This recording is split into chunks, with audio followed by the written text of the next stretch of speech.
So currently all of these machines that you're looking at are solo Bitcoin mining, and today we're going to be looking at our predictions for solo Bitcoin mining in the future and letting you know how I kind of see it going and what this whole movement of solo mining machines that we're seeing here, like the Bitaxe, the nerdqaxe, even the zyber 8 that we have there, is going to look like in the future. But before we get into that, I'd like to thank the sponsor of this video, Crypto Miner Bros. Since 2018, CryptoMinerBros.com has been the premier site for top-tier crypto mining hardware, earning the trust of miners across the globe. The prices displayed on their site cover shipping and DDP straight to your doorstep, ensuring no unexpected costs at checkout. They deliver to over 100 countries and even provide lower invoicing options to help you cut down on customs fees. Payment is a breeze with options like direct bank transfer or cryptocurrencies including Bitcoin, USDT, or Ethereum. With over 250 ASIC options, they stock some of the channel's favorites like the Bitaxe, the Bitaxe Touch, and the Avalon Nano 3S. Join tens of thousands of happy customers who rely on CryptoMinerBros.com for dependable hardware fulfillment, clear pricing, and a top-notch service. Check out CryptoMinerBros.com today, link in the description. So I think when it comes to the future of solo mining, we first have to look at how we kind of arrived at this place in time for Bitcoin mining at least. So just a quick history, I guess. GPUs obviously or CPUs probably were the first to actually be mining Bitcoin, and that quickly went into GPU mining in October 2010. And then probably a year later, FPGAs came onto the scene. So these are just upgrades for those people that don't really know any technical knowledge and are coming across this for the first time. CPU is kind of your basic processing unit. GPUs can do a lot more work on the network in terms of hashing. And then FPGAs are a specific, which can be programmed basically to a certain network. And then ASIC miners, they are stuck on the network. So GPUs are very good, and CPUs at mining a bunch of things. FPGAs, as long as you have a bit stream, they can mine something. But the ASIC is specifically for the SHA-256 network, which Bitcoin is running on. So that's just really a brief history of how it came to that. So you had that in around 2009, GPUs 2010, FPGAs 2011, and then you have these ASIC miners in 2013. And since then, it's just been ASIC miners for the longest time. So over time, you have ASIC miners that are mining on the network, and what you see is a lot of pools coming along in that time. So obviously mining pools for Bitcoin is where you put together a bunch of hash rate, and then you all mine together to try find a block. And over time, you can see the amount of centralization that comes into these pools. We can see a chart right here. So I know that this is kind of a weird chart to look at just straight off the bat, but all these different colors are different pools and their dominance basically, so how much blocks they're hitting. So this is an all-time chart. So the yellow is unknown, which basically means that all the blocks were unknown, so they didn't have any pool assigned to them at the time, and that was changed I guess in 2012 when the first kind of pools came online. And then you can see as time goes on, this yellow color really starts to fade away, which means that most of the unknown blocks typically would be solo blocks, unless they are a farm that's doing it solely on their own and not mining to a pool. But you can see the centralization into these pools is massive. So clearly you have 100% up here, but by the time that you hit over to here, in the unknown section is 1.38%, and most likely a large amount of that is going to be people that are renting hash rates, or they either have a farm out somewhere that has a lot of hash rate that they're mining to their own node and things like that. But over time, we've seen a massive dominance of just these pools that you're seeing here. So let's take away some of the lowest ones. So you can see here, they have around 80% dominance in the top, 8 pools that you see there. We do have the unknown, but that's not really making up many of the blocks, so we can just take that out. And then we can take out let's just go for top 5. So over the past, since 2013 when ASICs came onto the scene, you can see the amount of pool dominance that has been kind of going on.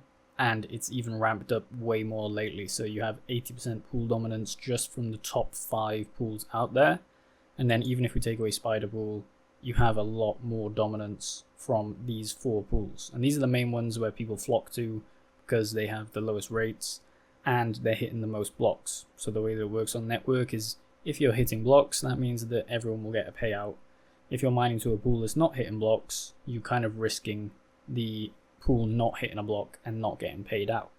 So in terms of the future of solo mining, I think this is going to increase as time goes on, but with new movements of things like the Bitaxe and other solo miners, you can kind of see how getting the message out there, obviously through videos, social media, and kind of educating people on solo mining compared to the pool mining, allows more people to get educated, and hopefully they start solo mining with one of these devices or even with an ASIC miner.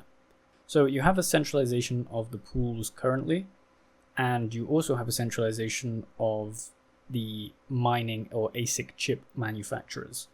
So I believe that Canon Avalon were one of the first to actually release an ASIC miner, but there are other ones like Bitmain, I know Gold Shell, I don't think that they do Bitcoin currently.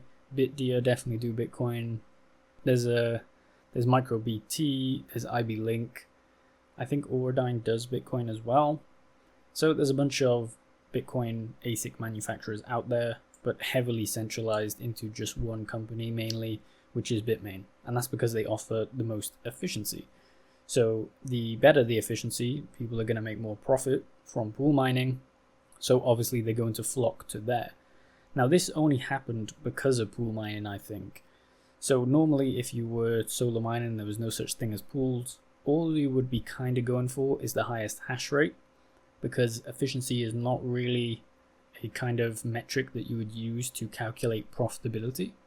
The way that it works now is that you need the most efficient miner to make the most profit margin, and if you have older miners, then they get pushed out every time a new miner comes through onto the scene. You can kind of see this here if we just go and click on Bitcoin, and then we look at the profit per day, I guess. You can see that the S23, which is the newest version, is the most profitable. So people are always worrying about profitability in terms of Bitcoin mining nowadays because of the pool factor that actually comes in.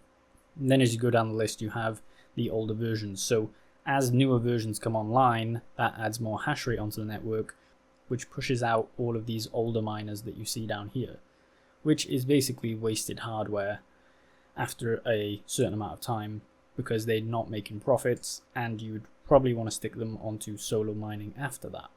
Or people tend to just get rid of them. So you're in this constant cycle of ASIC miners, newer ones, more efficient ones are being produced, and that means that the older ones are getting kind of taken off the network, which actually leads to less people wanting to solo mine because the hash rate is also increasing. And for those that don't know, if the hash rate increases, that means it gets more difficult to actually mine on the network. We can see a chart of this right here. So this is how difficult it is to mine on a network, and that just has, even in the last year, that has increased by around 6 times the difficulty.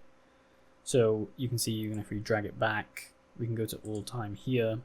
So let's pick 2015, I guess. You have 40G, and then a factor of 100 would be 400G, so that's around here. So in the last 2 years is 10-folded, and then the next 10-fold from that would be 4T, so it takes around less than 2 years to hit 4T, and then 8T gets hit very quickly, and you can see it's exponential from there.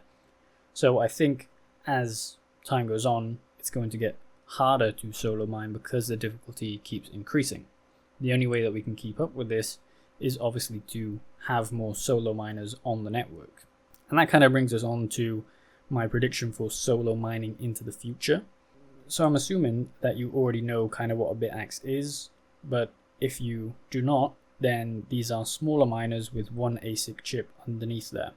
And what this does is it mines on the Bitcoin network, but for an extremely low price. ASIC miners tend to have 200 to 300 chips in there, but these are only 1 to maybe 4 or 8 chips underneath the actual board, which lowers the cost to actually start mining Bitcoin. And one of the problems is that a lot of people with ASIC miners have to pay for the power cost. So that's the main factor. And it kind of shies them away from solo mining, because solo mining would actually be a negative, and they look at the odds of finding one on just one ASIC machine, and it's into the thousands of years, which means that they have done the calculation in their head and they don't want to risk, obviously, thousands of years. They just want the profitability right now. And that's kind of one of the worst things about Bitcoin mining, is this heavy move to the pools and this heavy profitability chasing that everyone is doing. So as I said, this is where the Bitaxe comes in, and a lot of other things that are coming along with the Bitaxe. For example, you have the max version, which is the first one, and then you have an ultra. So each one has a better chip underneath that can do better efficiency, better terahash basically.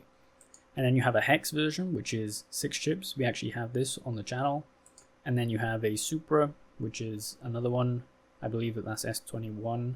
And then the Gamma, which is S21 Pro chips underneath. You also have a myriad of other miners that have kind of cottoned on from this. The Nerd miner, I believe that actually came before it. But then you have the Nerd NOS, which Nerd miners are kind of identified by this screen that they use. And then you come onto the nerdqaxe. So this is basically a Bitaxe Max or Ultra that has a nerdqaxe screen on top of it. And then you have other variations like the nerdqaxe Plus and then Plus version. So we've displayed those on the channel as well. In the future, I feel like we're going to get more and more of these models that are coming out, but they are very dependent, and this is one of the main things, they're very dependent on Bitmain as a manufacturer for the chips. Because they are so efficient, you kind of are beholden to those ASIC manufacturers that have the most efficient chips underneath their miners, because you have to take them out and put them onto this board. So unless you have your own kind of foundry, I still don't think even if you had it, you would be able to catch up to Bitmain, because they're far ahead of the competition right now, even in terms of efficiency, and it's most likely that they have more efficient chips in the works already that are way more efficient than the ones that they are currently releasing. So you are kind of beholden to Bitmain as a chip manufacturer. Nothing is really competing with them currently, but hopefully we see, a move to a better ASIC manufacturer where they just sell the chips on their own, or they produce solely for Bitaxe or nerdqaxes, which would allow the cost to actually come down, because currently I believe that a lot of them are scrapped from actual Bitmain ASIC miners, and that has a cost that they have to factor in for the chips underneath, that they factor into the cost of the Bitaxe. So the whole movement of the Axe movement, I just want to say overall, I guess we can class it as that. The whole point of it is to bring solo mining back into the hands of the regular home miners, and hopefully over time you have enough miners that you can hit blocks on the network.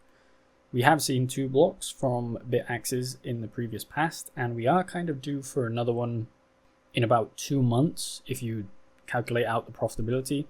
And as time goes on, you should see more of these miners being produced, more hash rate, more videos like mine, and that kind of gets the message out there. You should see more blocks being hit by these solo miners over time. We're yet to see one on the nerdqaxe, I believe, but definitely 2 confirmed blocks for the Bitaxe. As I said, this is kind of a prediction for the future. I think we're going to see more of these models, and I also think in the future we're going to see more blocks being hit and different ASIC chips underneath some of these miners. Personally, I still think Bitmain is going to be the largest one, but Canon is kind of an opportunity that they could take advantage of, or something like a Bitdeer, which has its own chips, or even we've had new kind of developments out of Brains lately, where they're creating their own chip. And that means probably in the future we'll see different types of chips that are not Bitmain under these miners, maybe 2 or 3 years down the line. So the whole point of this is that it's open source, so you can create your own one if you have all the parts and you order it in. The only thing that you really are kind of beholden to is the Bitmain chip underneath. You can even see people that are not strictly adhering to these kind of GitHubs and creating their own ones based on this. even with things like the Bitaxe, which is just a smaller Bitaxe as you see here, where they take their own design, kind of shorten this all into a smaller design. Or another version of this is the hash disk or hash hammer that we've also seen, where it's a disk instead of, a rectangle for airflow purposes. So over time, I think more people are going to start being aware of this, and more creative people are going to be trying to create different versions of this. And hopefully that actually drums up more hype and sells more of these for solo mining in the future. And I have done a video on how much out there is in terms of solo miners, or just in terms of the Bitaxes and nerdqaxes. My estimation is probably around 80,000 Bitaxes right now. You can see it on public pool. This is great because it actually displays it, but there's 13,000 here. There's a couple of nerdqaxes, which are the ones with 4 chips. There's a couple of lucky miners. Now those are closed sourced, but there's nerdqaxes, which is 375, and then there's a bunch of other ones like the zyber 8, which is still closed sourced, the Bitaxe hex, which is open, I believe. So you can see that over time you're going to have more of these devices. If you just click Bitaxe here, it'll take you to the GitHub, where if you have the technical knowledge and you can learn this, there's a bunch of people out there. On Twitter, I believe it's shout out to Mine Decentralization, I think it's called, where he does a whole kind of series on actually putting them together. So you can, with it being open source, make your own one if you want to, based on these designs. And I think we're going to see more people creating based on this, or maybe we'll even have a lot of other people that come along and make their own one for different chipsets in terms of the asic chip producers that we have here. So the prediction for the future is that we're going to see more solo blocks, more of these mined, and the education around solo mining and what it is, I think it's starting to really get out there. And I want to see it return to what we kind of have back here, where I know that some of this might be pool blocks that are hit but are just unknown, which means they haven't actually signed it with the pool signature basically. But I want to kind of see it back to these levels where a lot of solo blocks are kind of being hit by people randomly, because that does decentralize the network quite a lot more. You still have that problem of centralization into the pools, plus the centralization into the asic miners, because the most efficient ones are obviously Bitmain. And you also have the whole problem of Bitcoin becoming more centralized into exchanges as well. But if you can fix one of the problems, then that's always good. The exchanges is going to be a hard one to fix, but the pool one might be very easy to fix, and I think it is the easiest out of the 3 main problems that we're dealing with.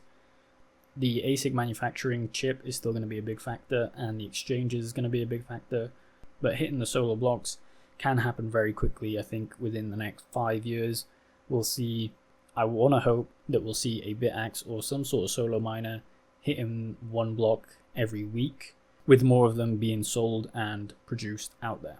So that's my predictions for the futures of solo mining on Bitcoin. Maybe we'll do a review in 5 years if this is even still running as a channel, but I hope to see at least 1 block a week from solo miners in the next 5 years, if it is like an exponential kind of run up for all of these solo miners. So let me know your thoughts in the comments. Make sure you like the video and subscribe for more content like this.